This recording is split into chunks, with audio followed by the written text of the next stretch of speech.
दूसरा विश्व युद्ध अपने चरम पर था। जर्मनी के तानाशाह एडोल्फ हिटलर पूरी दुनिया पर राज करने का सपना देख रहा था। लेकिन क्या वह केवल हथियारों और सेना के दम पर यह कर सकता था, या फिर वह कुछ और भी खोज रहा था, कुछ अलौकिक, कुछ रहस्यमय। एक गुप्त अभियान की शुरुआत साल 1930 आई। बर्लिन के एक अंधेरे कक्ष में नाजी अधिकारियों की एक गुप्त बैठक हो रही थी।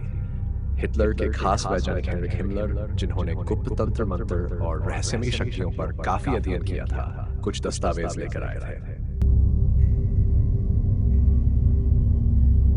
उन्होंने हिटलर को बताया कि भारत में कुछ ऐसे रहस्यमयी ग्रंथ हैं जिनमें अमरता और अजेयता की विधियां छिपी हैं।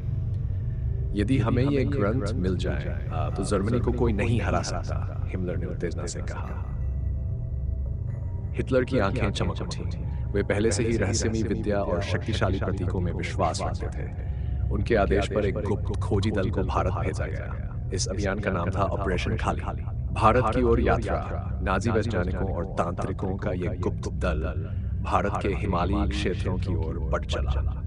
उनकी मान्यता थी कि हिमालय में छिपे प्राचीन मठों और गुफाओं में वेदों, तंत्रों और सिद्ध ग्रंथों की असली शक्ति छिपी हुई है।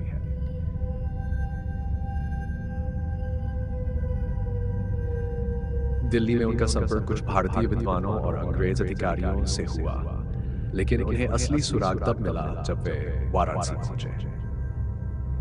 यहाँ के एक प्राचीन पुस्तकालय में एक साधु ने उन्हें बताया कि शक्ति के रहस्यों से भरा एक ग्रंथ तिब्बत की गुफाओं में छिपा है। ये कोई साधारण ग्रंथ नहीं था, बल्कि यह था अग्नि तंत्र, जिसमें बताया गया था कि कैसे व्यक्ति अपनी आध्यात्मिक और भौतिक शक्ति को सर्वोच्च स्तर तक पहुंचा सकता है।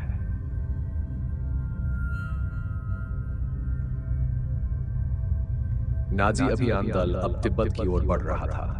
कठोर बर्फीले रास्तों को पार कर वे एक छुपे हुए मठ तक पहुंचे, जहां के संतों को उनकी गतिविधियों पर संदेह हुआ।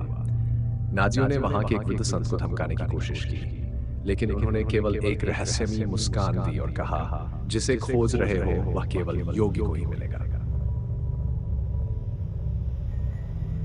मठ के अंदर एक पुरानी पुस्तक मिली, जिस पर संस्कृत में कुछ अंकित था, जिसने अग्नि को वश में कर लिया वही संसार को जीत सकता है। नाजियों ने सोचा कि यह पुस्तक रहस्यमयी ग्रंथ हो सकता है, लेकिन जब उन्होंने उसे खोलने की कोशिश की तो अजीब घटनाएं घटने लगी। एक युवा शोधकर्ता जिसने ग्रंथ को छूने की हिम्मत की, उसकी आंखों से खून बहने लगा और उसने चीखते हुए कहा, यह ग्रंथ शापित है। हिटलर का अभियान दल डर गया। वे ग्रंथ को वहां से लेकर भागने लगे, लेकिन तभी वहां के संतों ने एक मंत्र पढ़ा और एक विशाल अग्नि ज्वाला उनके सामने प्रकट हुई। जो शक्ति के अयोग्य है वे इसे प्राप्त नहीं कर सकते।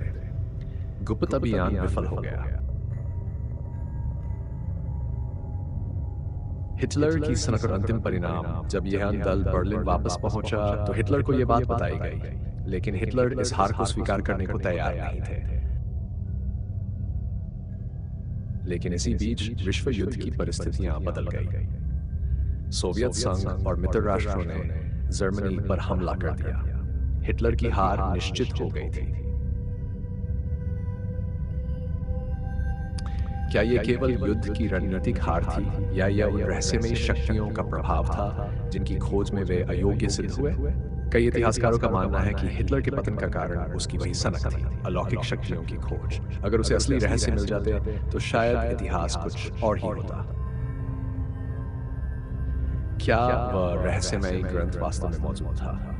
क्या भारत और तिब्बत के गुप्त ग्रंथों में वह शक्ति छिपी है जिसे हिटलर पाना चाहता था, या यह मात्र एक मिथक है? इसका उत्तर आज भी रहस्य बना हुआ है।